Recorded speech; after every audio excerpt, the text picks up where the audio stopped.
Oke guys, setelah tadi kita keliling-keliling, nah sekarang saya sudah bersama Kepala Seksi UPTD Stadion Utama Kalimantan Timur dengan Pak Junaidi nih Pak. Yeah. Pak, tadi kan kita udah keliling-keliling nih Pak, ngelihat isi stadionnya nih Pak. Nah tuh Pak, kenapa nih kira-kira nih stadionnya kayak begini nih sini Pak? Ya, Stadion Palaran ini dulu gitu kan diperuntukkan PON tahun 2008. Ya 2008 ya. Tahun 2008 Kalimantan Timur ya. Dulu ada perhelatan nasional seperti itu.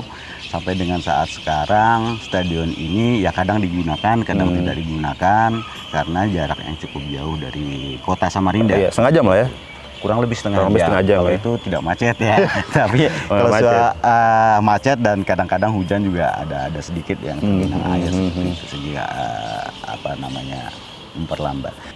Untuk secara keseluruhan dalam satuan kompleks Stadion Utama Kaltim Palaran ini kita ingin memulai dari mana dulu nih? Kegiatan-kegiatan yang sifatnya bisa meramaikan stadion ini. Oke. Jadi kita berawal mungkin pada saat sekarang ini kita tidak langsung memperbaiki secara keseluruhan. Kenapa tuh Pak? Nggak langsung memperbaiki stadion ini? Ya, karena saya menginginkan stadion ini ramai dulu, menarik minat masyarakat dulu untuk berolahraga, untuk berwisata bahkan. Saya punya program nih, ya kan? Programnya Layan Laga Diksata. Pelayanan, olahraga, pendidikan dan wisata. Oke, seperti itu. Ya. Program Layan Laga Diksata ini kita mulai dari landscape-nya dulu. Berarti di luarnya dulu, area stadionnya dulu kita ramaikan. Berarti bukan di stadion dulu ya, di area arealnya kita ramaikan dulu. Stadionnya dulu ya. Setelah itu ramai, orang mau berkunjung datang ke sini, baru ya termasuk itu tadi. Jadi kita misalnya kita perlu jogging track di sini. Kita perlu WC outdoor untuk menunjang semua kegiatan-kegiatan yang ada di masyarakat, misalnya berolahraga di sini, apakah dia ingin berwisata atau justru di sini ada aktivitas seperti wisata kuliner, seperti itu. Nah, kalau ini sifatnya kontinu, tidak hanya part time, tidak hanya sewaktu-waktu saja seperti itu, ini sudah mulai orang banyak berkunjung, barulah kita perbaiki hal-hal yang memang dibutuhkan untuk masyarakat. Jadi kalau kita langsung memperbaiki gedung, masukkanlah dana sini ratusan miliar. Iya, misalnya ada satu event gitu, kita mewahin stadionnya. Kita mewahin lagi kembali stadion itu setelah ini mewah gitu. Setelah event itu selesai, ini tidak digunakan lagi. Ya, kayak kemarin PON juga seperti kemarin lagi gitu kan. Udah berapa tahun nih kita waktu PON kan? 14 tahun ya? Nah itu kurang lebih seperti itu. 14 tahun ya kondisinya begini. Tapi setelah 14 tahun itu belum ada renovasi lagi ya? Belum. Jadi kita hanya pemeliharaan kecil saja, tidak ada renovasi. Pemeliharaan juga kayaknya dananya juga nggak kecil ya. Jadi kita kemampuan pemerintah juga dalam hal pembiayaan juga minim seperti itu. Karena kita memang ada kebutuhan-kebutuhan lain. Seperti kemarin COVID, kita lebih memfokuskan kebutuhan masalah kesehatan, masalah pendidikan seperti itu. Jadi olahraga prioritas, termasuk prioritas gitu kan untuk kesehatan masyarakat. Akan tetapi ada yang lebih prioritas lagi di situ. Nah ini yang saya inginnya dengan kondisi seperti ini, ayo kita optimalkan dulu. Jadi optimalisasi sarana prasarana olahraga ini bukan hanya lingkup stadionnya. Bukan hanya stadionnya, tapi landscape-nya pun kita maksimalkan seperti itu. Jadi setelah ini maksimal, masyarakat betul-betul menggunakan, baru kita perbaiki apa yang menjadi kebutuhan masyarakat. Langkah seperti itu. Jangan sampai kita, contohnya dari tahun 2008 sampai dengan saat sekarang, lalu kita perbaiki ini misalnya stadionnya, gedung-gedungnya bagus lagi, lalu setelah itu terabaikan kembali. Ini sama dengan jatuh di lubang yang sama. Iya kan, dua kali kita jatuh di lubang yang sama seperti itu. Nah ini yang saya tidak mau seperti ini. Nah jadi saya inginnya ini ramai dulu.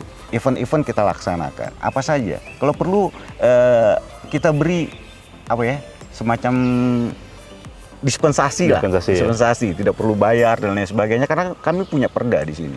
Dasar awalnya perda tahun nomor 2 tahun 2012 itu perdanya, kemudian ada perubahan-perubahan perdanya yaitu perda nomor 4 tahun 2021 yang terbaru ini seperti itu dengan perubahan-perubahannya.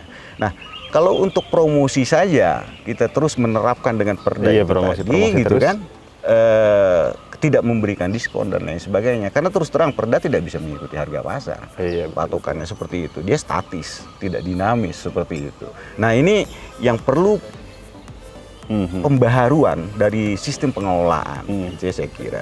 Jadi tahapan saya untuk bekerja di Stadion Palaran ini pertama melakukan optimalisasi lah dulu seperti itu. Oke. Dengan cara yang pertama yang saya lakukan adalah melakukan studi pengelolaannya. Pengelolaan dulu Apa ya. bentuk pengelolaan yang cocok untuk Stadion Palaran ini?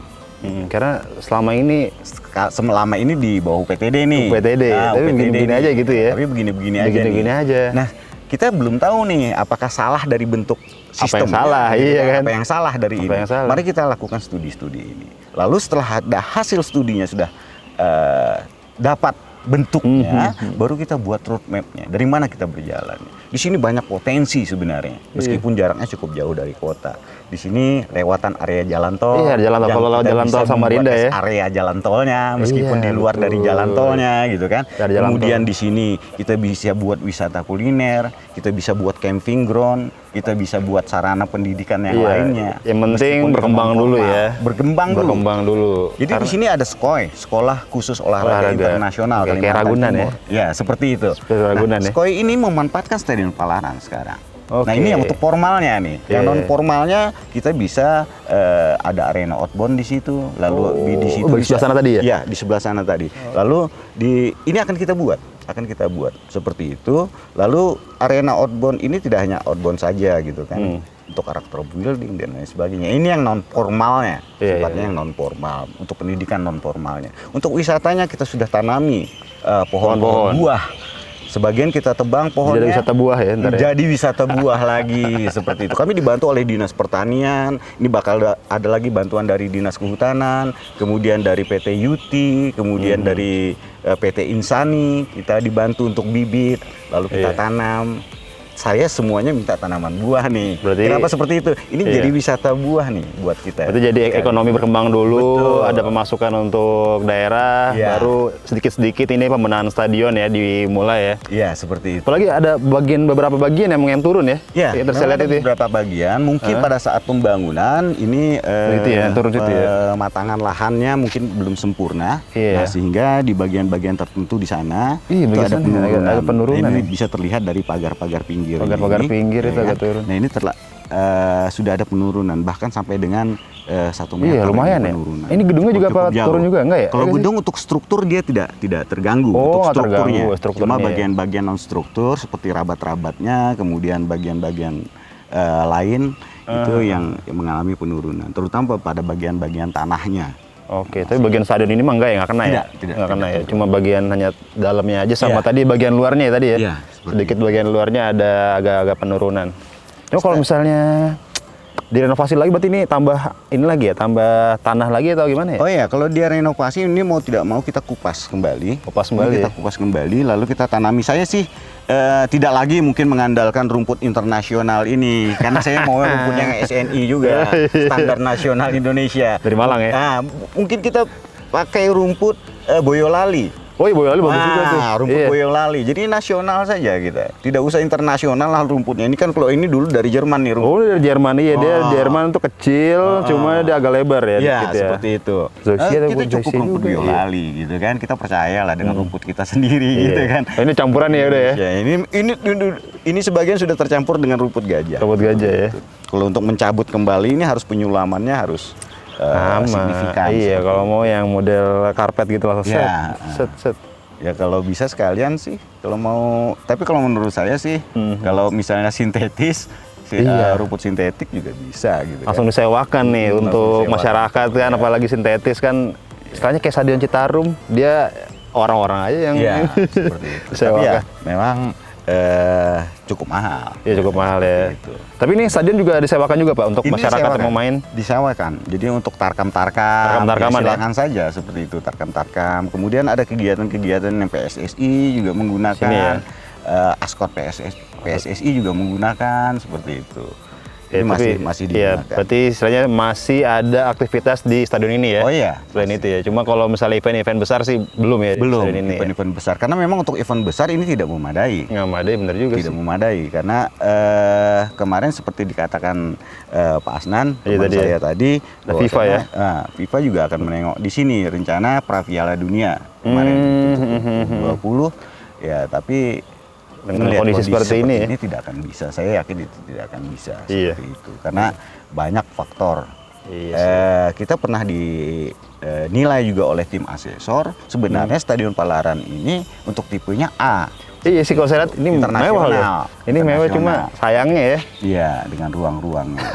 Jadi di sini yang kita inginkan gitu untuk memulainya, mengembalikan fungsi Stadion Palaran ini hanya kebutuhan dasar dulu. Jadi kita kebutuhan dasar air, kebutuhan air listrik, ya kan, kemudian MCK seperti itu. Ini dulu ya. Emang listriknya mati ya, Pak? dan ada beberapa listrik tidak mati total tidak, karena ada bagian ground kabel SKTM di dalam tanahnya itu rapuh dan sudah terputus. Seperti gara itu. ini turun ya? Sebagian juga karena SKTM-nya itu di bagian lingkar, di bagian lingkar stadion, gitu kan, di bagian lingkar stadion itu juga ada yang dicuri orang, gitu kan, ada yang diputus, dicuri orang. Bener-bener ya orang. Nah, jadi apa namanya, yang 3 pasnya itu mati. 3 pasnya mati. Nah ini kan sebenarnya di sini ada Sulit, pompa-pompa untuk penyiraman dan lain sebagainya, nggak bisa dihidupkan karena menggunakan 3 pas seperti itu. Oh, Kalau iya. saya menggunakan genset bisa saja, Cuman tetapi solarnya gitu kan. Genset ini untuk per jamnya dengan kapasitas 1200 kPa gitu kan, itu memakan solar. Berapa? 1 jamnya itu 200 liter, 1 drum.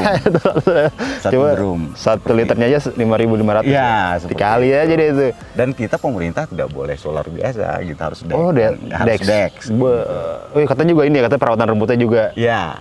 Jadi Minim kita banget ya. biaya pemeliharaan rumput lapangan bola ini kita hanya ada 19-an juta, 20-an juta lah. 20-an juta? Setahun untuk 3 lapangan. 3 lapangan, guys. Stadion Sempaja ya. Sempaja sana, Stadion Palaran ini. dan lapangan luar. Oh, lapangan latihannya? Lapangan latihannya. 19 Seperti juta itu. untuk 3 stadion per tahun lagi. Iya, ini. Jadi Ya, bisa memang minim banget seperti ya itu. Tapi dananya kami ya. berusaha untuk mengoptimalkan untuk pemeliharaannya. Nah, meskipun di sini juga untuk kebersihan dalam itu tidak ada orang. Walah, Tidak ada. Jadi kita hanya kebersihan landscape yang di pihak ketiga kan. Oh, itu pun depan itu ya tadi ya? pihak ketiganya tidak sanggup. Terlalu besar ya? Bukan terlalu besar, dananya mereka sangat kecil juga gitu kan, karena nilainya gitu kemarin terpotong pada saat GU ya, pada saat awal gitu kan, harusnya 2,5 miliar karena biasalah lelang, akhirnya jatuhnya ngedrop jadi 1,8 misalnya seperti itu tuh. Oke. Jadi 1,8 miliar. Bayangkan 1,8 miliar 2 stadion.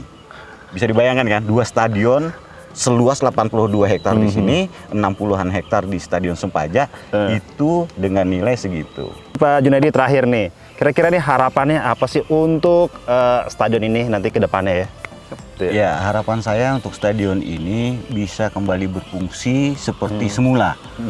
Jadi stadion ini bisa digunakan oleh masyarakat, bisa digunakan untuk event-event kejuaraan-kejuaraan olahraga, ataupun berfungsi untuk fungsi-fungsi yang lainnya seperti fungsi pendidikan yang sudah di dalam program saya Layan Laga Diksata tadi, baik itu formal maupun non formal, ataupun fungsi wisata, terutama wisata olahraga seperti itu. Jadi ini bisa berfungsi kembali. Tapi yang saya inginkan ada bentuk pengelolaan yang tepat dulu tuh. Itu dulu yang utama ya. Pengelolaan yang tepat untuk stadion-stadion ini di Kalimantan Timur. Nah, tapi kan kalau kita lihat nih dulu tuh Stadion Utama Riau juga terbengkalai sempat tuh. Tapi pengusaha dari Malaysia turun langsung kayak itu lah ya untuk pengelolaannya. PSPS Pekanbaru akhirnya berkandang di situ. Nah, itu kalau begitu bisa nggak sih tuh dari pihak swasta kan jatuhnya kan? Bisa ya? Bisa seperti itu dari pihak swasta. Kalau ada pihak swasta yang ingin mengelola stadion ini misalnya seperti itu, tapi pastinya dengan catatan, pasti ada nilai berapa yang diinvestasikan. Karena dia 20 tahun tuh lama ya, misalnya. Jangka waktunya kan panjang tuh, ya. Misalnya seperti itu. Jangan sampai nanti pemerintah juga mohon maaf nih, ya kan, ada tanda kutip, ada orang yang ingin memanfaatkan saja, tidak ingin memelihara. Ada beberapa kejadian, saya tidak mau sebutkan di mana, tapi saya sudah pernah jalan ke sana gitu kan, di Pulau Jawa. Ada kerjasama dengan pihak swasta. Lalu pihak swasta tersebut menyewakan menyewakan dengan kondisi yang ada, diperbaikilah sedikit-sedikit gitu kan. Ada yang dibutuhkan, itulah yang diperbaiki. Lalu setelah itu ya seambruk-ambruknya gitu. Seambruk-ambruknya Stadion mana ya? tidak di ini kan. Akhirnya kan pemerintah malah dirugikan. Gitu kan? Jawab apa kira-kira nih? Stadion Jawa Barat di Jawa Tengah. Jawa Tengah. Di Jawa Tengah. Mana Pak kira-kira? Di Jawa Tengah. Jadi ini bukan Jawa Tengahnya ya, bukan Jawa Iya. Tengahnya, tapi ada satu Daerah lagi kabupaten. satu daerah kabupaten di sana. Nah di situ pihak swastanya tidak menjalankan benar-benar perjanjian itu, Oke, sehingga oke. pemerintah dirugikan. Akhirnya diambil alih kembali oleh pemerintahnya, gitu kan? Akhirnya pemerintahnya keluar dana yang cukup besar lagi untuk memperbaiki. Capek juga Seperti jatuhnya itu. ya. Nah ini memang harus hati-hati kita. Hati-hati ya. Harus hati-hati juga memihak ketiga kan, tidak sembarangan juga seperti itu untuk memihak ketiga kan. Harus betul-betul kita lihat dulu pihak ketiganya, jangan yang Banyak abang-abang. duitnya enggak? Iya. Ada Dilihat nih. duitnya enggak, Nggak ada gitu kan. duitnya enggak bener-bener nih. Kalau sekedar datang ke sini gitu Iya, kan, benar-benar. lalu menyewakan di sini dari uang yang ada, lalu itu aja yang diputer, Iya, diajak kita cuan juga, ya. pemerintah juga bisa, saya pribadi juga bisa kalau seperti itu saja gitu kan. Yang penting menyewakan ya. Yang penting menyewakan gitu kan. Nah ini kan yang jadi permasalahan seperti itu. Jadi Tapi yang itu ada tim Liga 1 atau Liga 2-nya nggak yang nggak ada juga ya? kalau untuk tim Liga 1 atau Liga 2 belum ada. Oh itu Sadeneng itu yang Bapak maksud tadi yang Jawa Tengah. Ya. Oh gitu. Ya udahlah kali ya segitu dulu kali ya, udah panjang juga ini kita Iya. wawancara sama Pak Junaidi, udah lengkap semuanya. Kenapa sih alasannya Stadion Utama Kalimantan tuh timur ya, Kalimantan Timur tuh seperti ini. Ya udah ya, sampai kita lihat lagi yang lainnya nih, kira-kira ada apa lagi di stadion ini ya. Oke, tadi kita sudah ngobrol-ngobrol sama Pak Junaidi ya sebagai kepala seksi UPTD di Stadion Palaran ini. Emang kondisinya agak miris banget ya. Agak sulit juga sih kalau misalnya gue jadi posisi seperti beliau itu juga ya. Agak bingung juga. PBD-nya juga dikit ya. Nah oke, lanjut aja kita lihat stadionnya nih. Nah itu ada LED board, bukan LED board ya, LED board lah. Itu cuma satu, tapi sekarang udah nggak nyala lagi. Padahal itu dulu modelnya kayak GBK ya. GBK awal-awal tuh 2007 Asian Games modelnya masih begitu. Sekarang kan udah ganti ya. Tuh, begitu. Cuma ada satu doang. Itu udah nggak nyala, udah rusak. Sono nggak ada ya. Di bagian selatan atau utara nih, ini nggak ada. Tapi untuk soundnya sih masih ada tuh ya. Nah, tapi katanya soundnya tuh pernah jatuh guys. Jadi ya udah karena nggak kerawat ya, udah ikatan talinya di atas itu udah kurang kuat ya. Itu masih ada nih, bagian mana tuh katanya yang jatuh ya, bagian sana tuh. Nah guys, itu juga untuk ngasih tahu bahwa ini pernah jadi pon. Nah tuh ada obor pon juga di situ tuh. Nih tuh ada obor pon 2008 ya, pon Kaltim ya. Ini obornya nih. Nah di bagian obor itu turun nih tanahnya nih, nih bagian sini nih. Turun ke bagian sana tuh, bagian di belakangnya obor juga tuh kelihatan kan kayak numpuk pagarnya di sana karena tuh tanahnya turun ke bawah. Ini kayak tempat buat lempar lembing nih ya di sini. Tuh bagian sana juga kelihatan banget. Berair jadi kayak lumutan gitu ya. Nah itu buat broadcast ini, broadcast nih TV nih. Broadcast TV di sini dulu pernah Trans 7 ya. Yang Piala Kaltim yang pertama, yang Piala Kaltim kedua itu kayaknya megang hak siar itu dari MNC. Nah ini turun nih. Tanahnya udah mulai turun sini nih, turunan. Tuh. Ini rumput udah pada rumput gajah semua ini. Udah hilang. Karena perawatan rumputnya juga minim ya. Tuh. Ini yang paling kalau kita lihat lebih miris ya, emang di bagian utara sama di bagian selatan ya. Tuh. Kelihatan paling nggak terawat sih bagian sini nih. Pagar-pagarnya lumutan semua tuh. Karatan juga pagarnya, di bagian sana juga ada pohon-pohon kecil gitu lah ya. Kayak rumput-rumput liar juga. Nih, apalagi pintu sini nih, pintu 3 stadionnya. Nah ini tadi gue bilang tanahnya ke bagian sana turun semua tanahnya. Ngeri ya. Gila, stadion mahal-mahal dibikinnya. Tapi untuk perawatannya itu yang memang yang sulit. Nih. Tuh, ini lumut-lumut ini parah banget ini. Nih. Nih, tuh. Ya, ini. Gila. Nah, ini turun bagian sini semua nih. Tuh. Sana turun semua ke sana. Assalamualaikum. Tuh, ini udah soak ya. Ini ngeri banget. Tuh, beginilah kondisinya. Katanya di sini tuh air, listrik itu beberapa emang yang udah nggak nyala ya. Akhirnya untuk air sih ngebor sendiri, untuk listriknya gue nggak tahu tuh ya. Tadi kita sudah ke locker roomnya, kita lihat tadi lorong-lorongnya lampunya pada udah nggak nyala ya. Gitu tuh. Ini lumut-lumutnya deh, yang nggak kerawat banget ya. Di sini kalau di sini nih kayak stadion mati ini. Kayak stadion mati ya. Ngeri banget. Gue juga tadi ke locker roomnya kayak agak-agak creepy juga ya. Ngeri-ngeri sedap juga ya. Karena stadionnya gelap ya. Pencahayaannya juga nggak ada. Jadi guys, kayaknya segitu dulu ya. Perjalanan kita di Stadion Utama Kalimantan Timur ini. Stadion Palaran orang kenalnya ya. Ya beginilah kondisinya. Saya semoga ada titik cerah ya untuk renovasi stadion ini. Tadi ya dari pihak pemerintah juga, PTD-nya juga udah ada niat untuk merubah dari stadion ini. Yaudah guys, sampai jumpa di stadion berikutnya yang lebih bagus lah ya dari stadion ini. Bye-bye!